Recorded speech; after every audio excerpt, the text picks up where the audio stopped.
Hey, hey. Okay, here I am. Sorry I'm a little late. Like I know, like Dolans are always on time, but maybe you've had this problem too.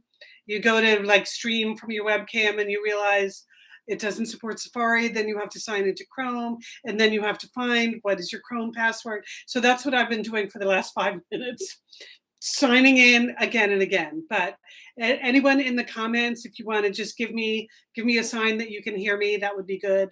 According to me, you can hear me, but I see in the comments that people are waiting. So Diane Gray wants to know, will I do the episode en français? No, but there will be a few words en français, starting with, of course, the dish we're making today. First, I just realized, for some reason, this is not good planning, Liz. I started my dishwasher about 15 minutes ago. Can you hear that? I'm going to turn my dishwasher off. I'm going to take a deep breath and I'm going to do the credits, and then we're going to start as if none of this silliness has happened. So hang on. So I'm just going over here. Okay, dishwasher turned off.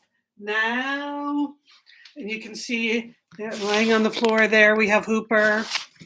He's no help at all when it comes to signing into the correct Chrome password. He has no idea what we're doing. So here we are. I know it's 2:08, but now we're going to start.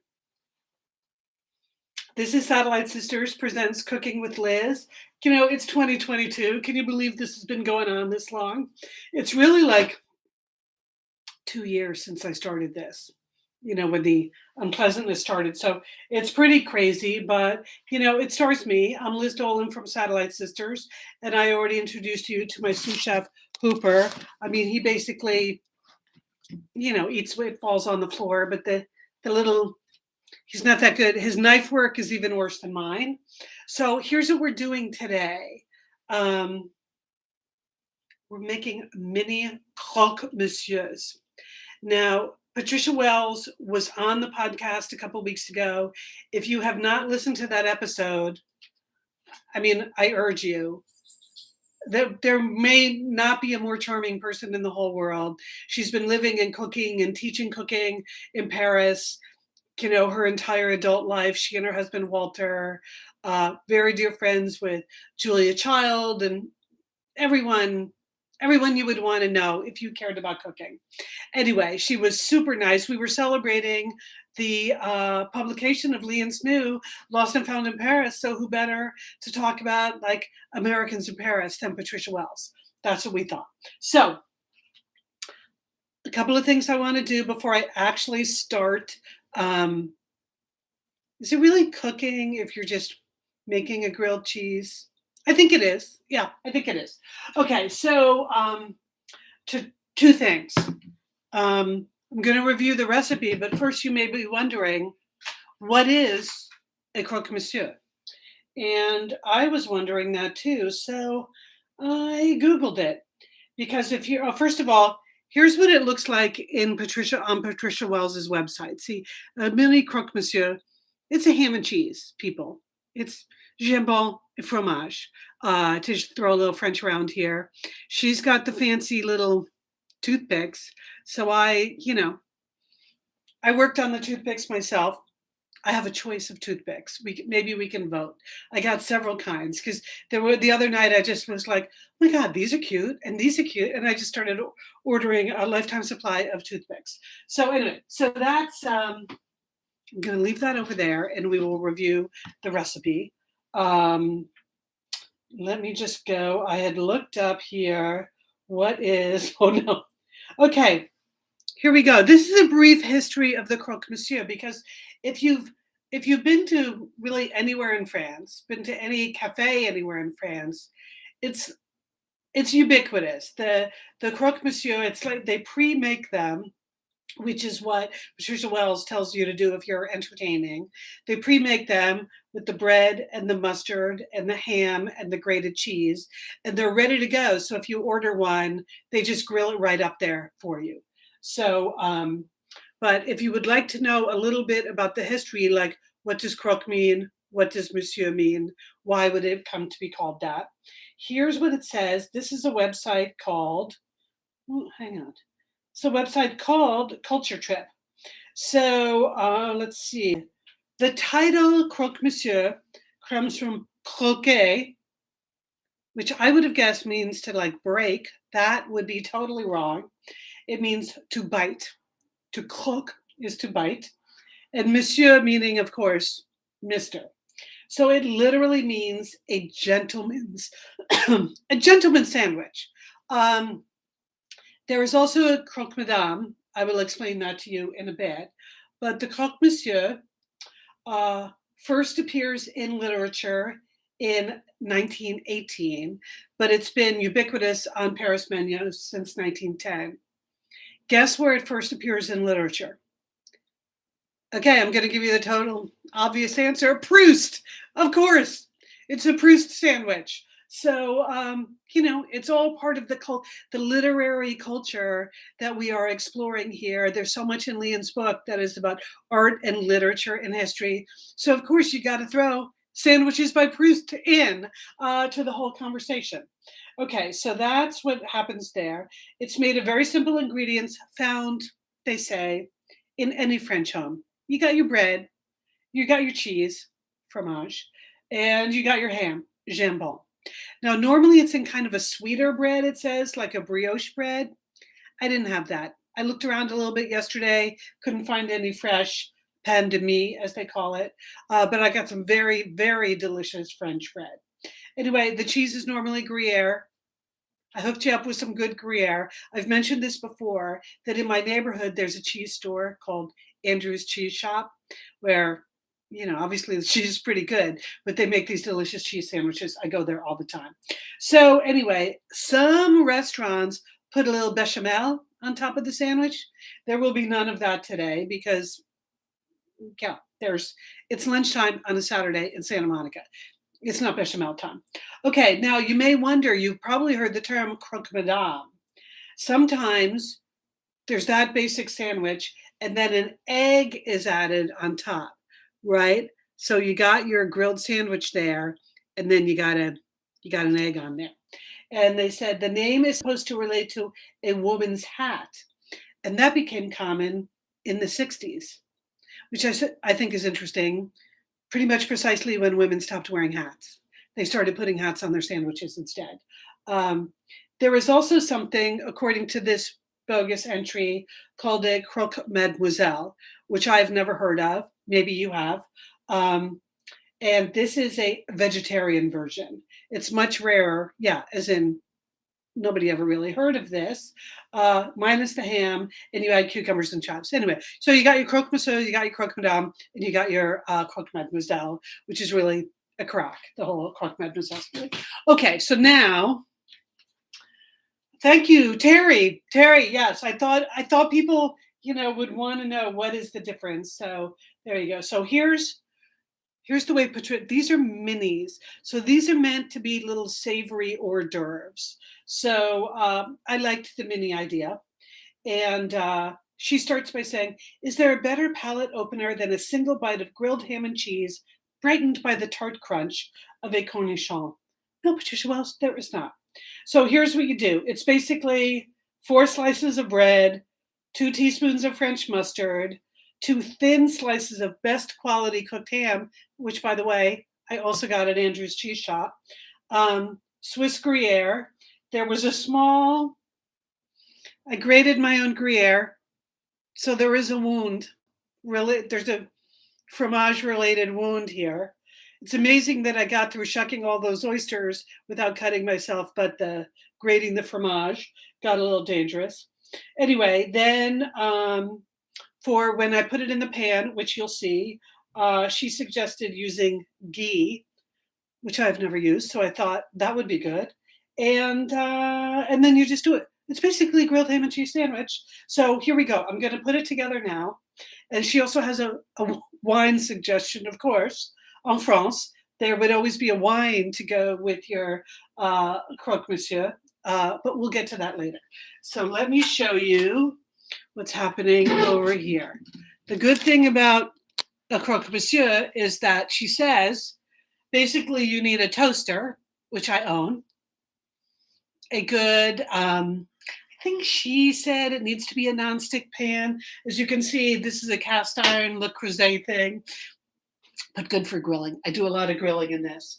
And then here we go. This is, we all know the word. It's a French word. I even talked to Patricia Wells about it. This is my mise en place.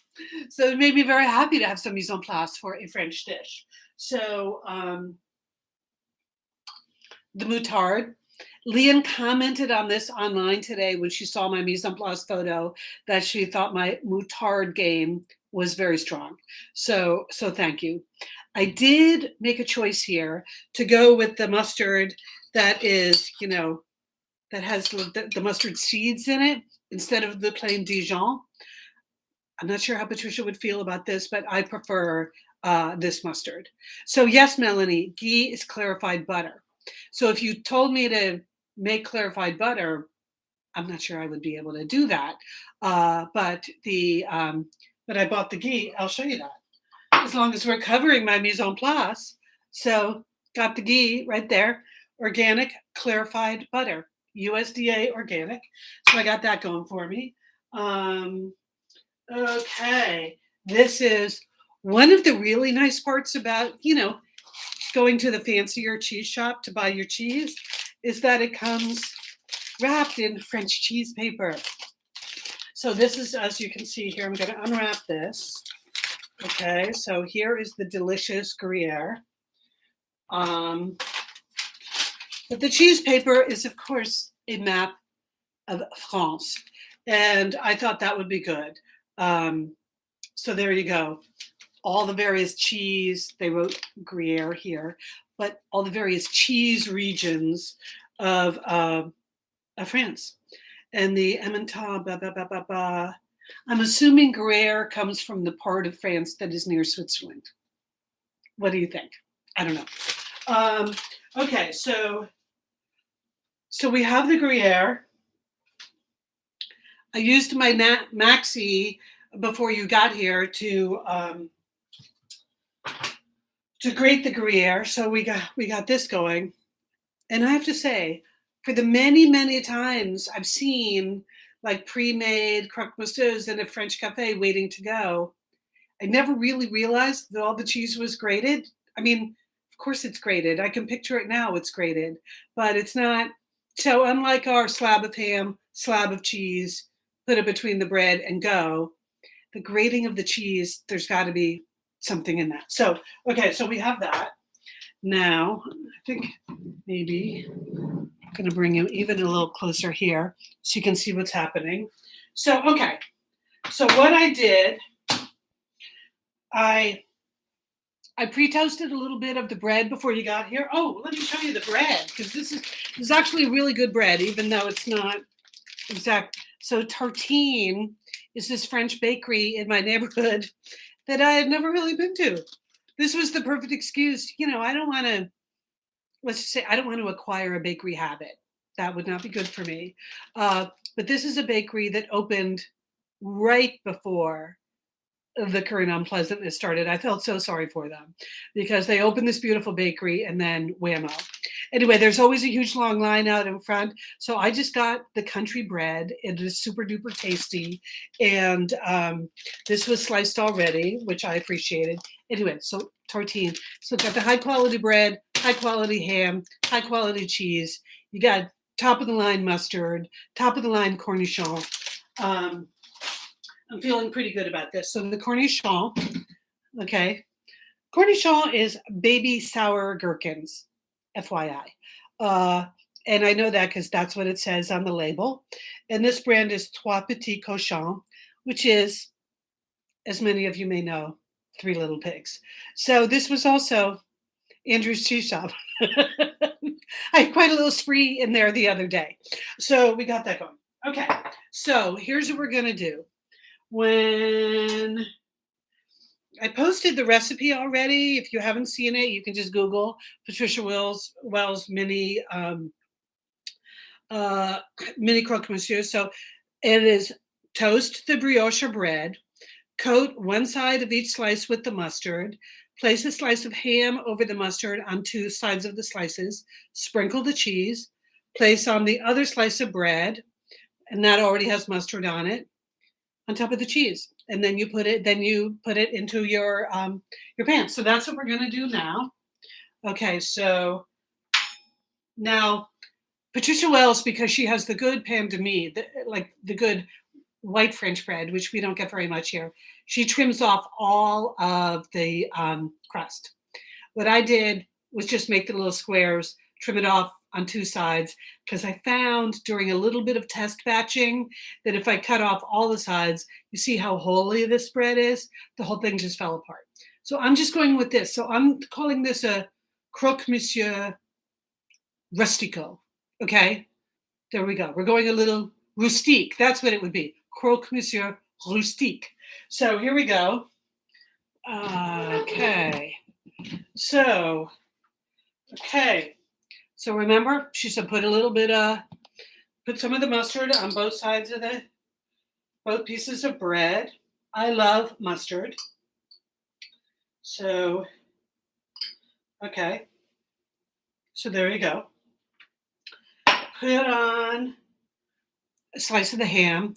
Now, she said the ham should be trimmed. Really, if I had a perfect square piece of bread, which she wants is a perfect square piece of ham, I'm not going to do that. I'm just going to do this. I'm just going to put the ham on there like that. There's plenty of ham there, but not cut into a little square. Then you put on the grated cheese.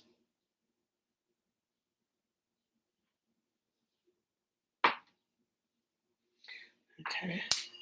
I'm just turning on the stove now. So let me show you this. Okay.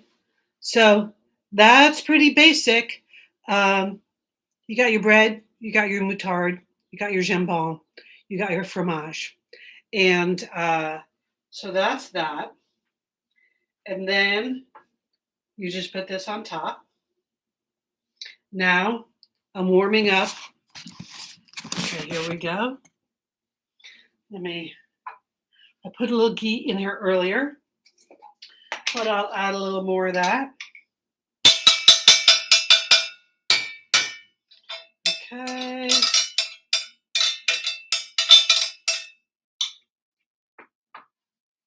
I mean, as I'm doing all of this, longtime listeners will know that Lian has always recommended that people just get a panini maker. And yeah, I can see that now. I mean, I'm not going to get into the business of mass producing ham and cheese sandwiches, but say you had the kind of household that would eat a lot of hot ham and cheese sandwiches. This is a more, delicate way of making them, or you could just get a panini maker and just crash down on it. Okay, so wow, Peter, watching this almost midnight in South Africa. Thank you. That is very nice that you are joining us. Okay, so here we go. So that's a little bit warm. So now I'm just going to put this in here. Okay, you can see I'm smashing down on it with my hand. She did not recommend that, but I just felt like it needs that. Okay. Okay, so now that's going to cook a little bit, but while it's cooking, I do have I have a major news announcement to make that is ham and cheese and Paris related.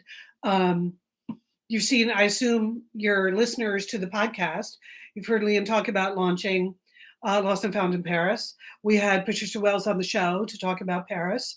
There's just been a lot of Paris going on. Lian's book launched last week. Thank you for all of your support. So much support that Lian's book, Lost and Found in Paris, is now officially a national bestseller, people. That's correct. She made it onto multiple bestseller lists. And once you do that, man, you can call yourself a national bestseller. So congratulations, Lian. That's amazing. In case you haven't gotten a close look at the cover, I wanted to point out that there's a lot of cafe stuff on the cover, which is why I thought Croque Monsieur would be the way to go. There's an actual cafe. There's a croissant. I won't be making croissants here anytime soon. There's a little, some kind of little dessert, little glass of vin rouge there. So you could almost imagine there could be a little croque monsieur here. But anyway, that's what Lian went with. Anyway, super cute cover. It's obviously doing the trick. Magnifique, Lian. That's right, Arlene. Magnifique. National bestseller, Lian Dolan. Congratulations. You know, she's speaking tomorrow at the LATFOB, as we call it here in the Los Angeles area. That's the LA Times Festival of Books. I actually know a couple of you will be there. I will be at Lian's panel, which starts at 1:30. But anyway, LATFOB, but okay, bestseller Lian Dolan. Congratulations. Or as they say in France, what do they say in France? Félicitations. Félicitations, Lian. That's really great. Oh, Diane is saying Lian is responsible for her panini maker too. Anyway, so okay. So now let's go back to the actual croque monsieur. Let's see. Maybe I okay. All right. I of course did not get, oh, you know what? My spatula is actually, that's what was in the dishwasher. Hang on, please.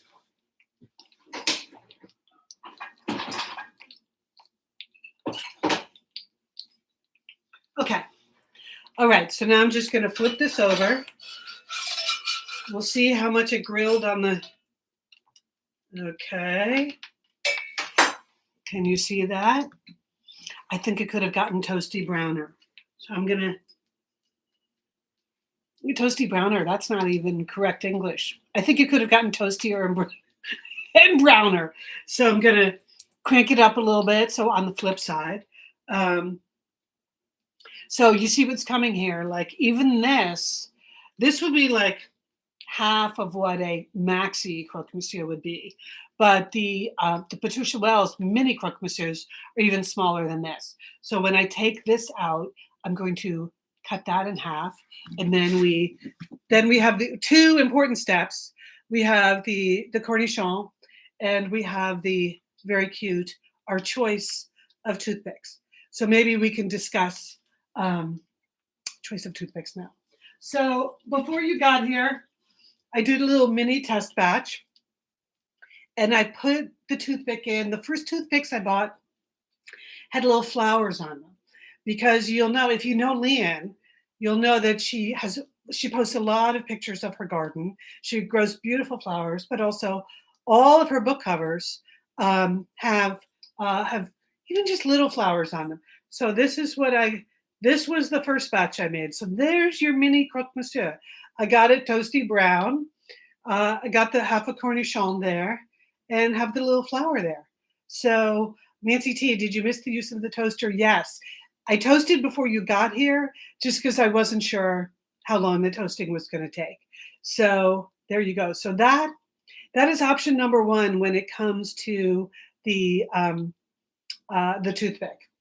But then really thinking deeply about Lost and Found in Paris being about yes, Melanie, cute for a baby or bridal shower. That's exactly what it said on Amazon, like toothpicks for a baby shower, bridal shower.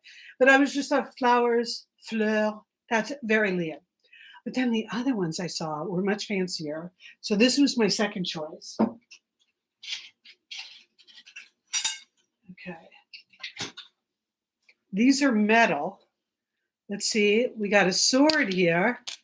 Very Joan of Arc. No. We have a horse, also very Joan of Arc. In the book, you know, there's the famous Joan of Arc statue in Paris. Well, there are actually a bunch of statues that show Joan on a horse. So I thought that would be good. Here's another horse. You got your gold horse and your silver horse. Then there's the owl. Is there an owl in the book? For some reason, I feel like there was. Anyway, so these are more the like, I'll call these the objets d'art, right? These are the objects of art that have vague references in the book. So dangerous and fun. Yes, Terry says it also, may we, metal toothpicks are very eco-friendly. Thank you, Nancy. That's what I thought. So there were a few more of these. It's a really nice set. You got your pineapple, you got your pelican, and you got your heart. This, oops, I really have no idea what this is. Is it a balloon? Is it anyway? I don't know. So so maybe when we cut our test sandwich in half, one can get a very nice Joan of Arc horse, and the other one will get a flower. So let's just see how the sandwich is actually doing. Okay, we're going back over here. Okay, let's see.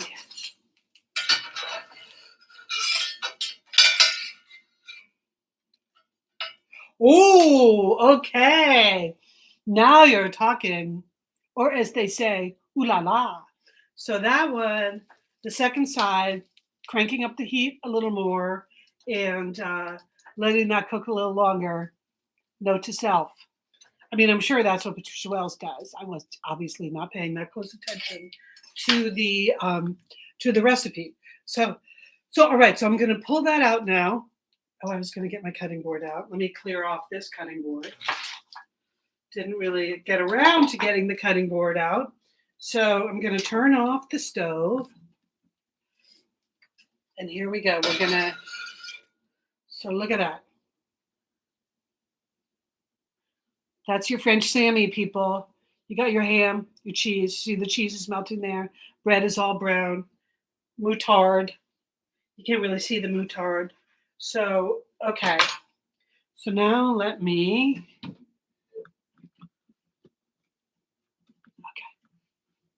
All right, now, in theory, I'm just going to try cutting this in half.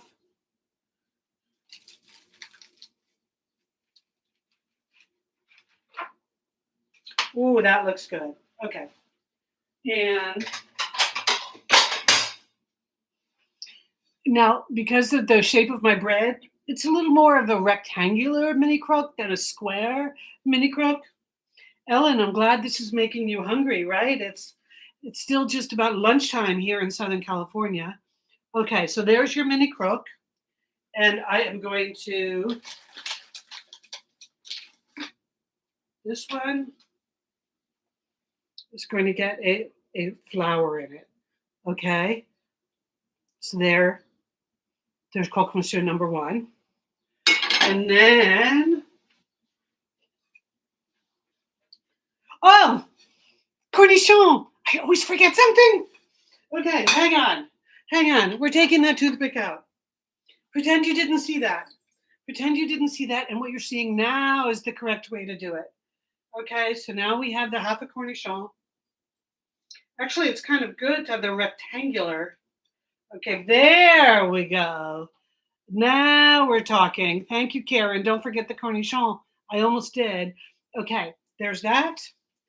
And now I'm going to make the other one, which is a little more historic Joan.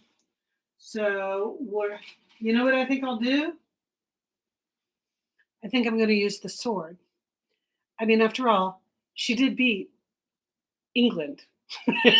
She wasn't messing around. She led French troops to victory over England. So, you know, that requires some fancy. Okay. So how about that? I think Lian would like that. Mary Lou, you would like to have 4 of these? Yes.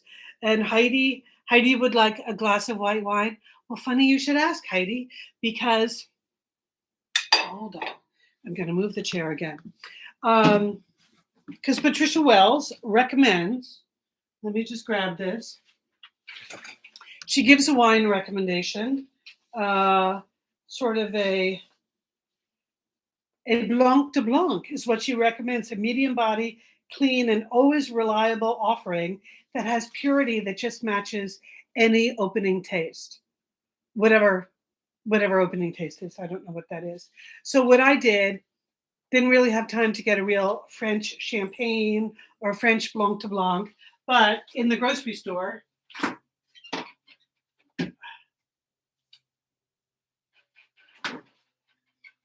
I decided a little Prosecco would work. You know, a little lunchtime Prosecco.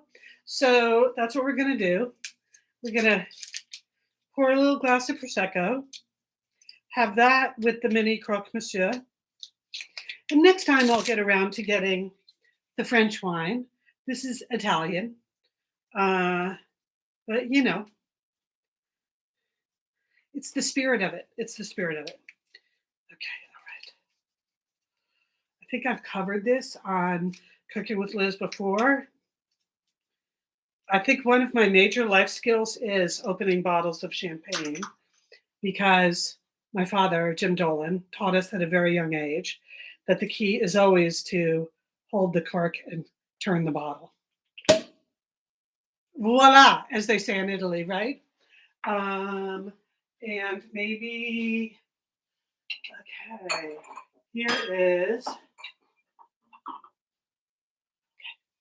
here's an actual champagne glass that I happen to have handy. So there you go. All right. So now I'm going to taste the sandwich. Maybe I'll taste the one with the sword in it because I actually thought that was very dramatic. So here we go. So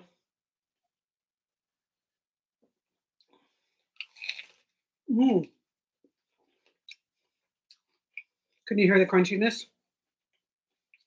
Okay. I mean, I know it's ham and cheese, but ham and cheese is delicious. You know, and I don't really love ham on its own.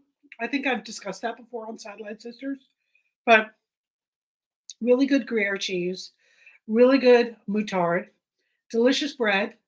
It sort of covers up the taste of the ham.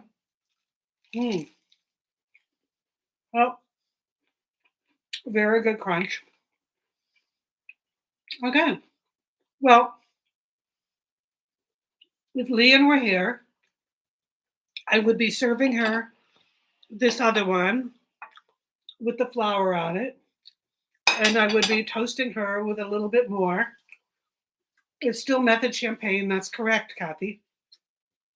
And I would be toasting Lian, you know, national bestseller. She's not messing around. How's the pickle with it? It's very good, Karen. I love all pickles.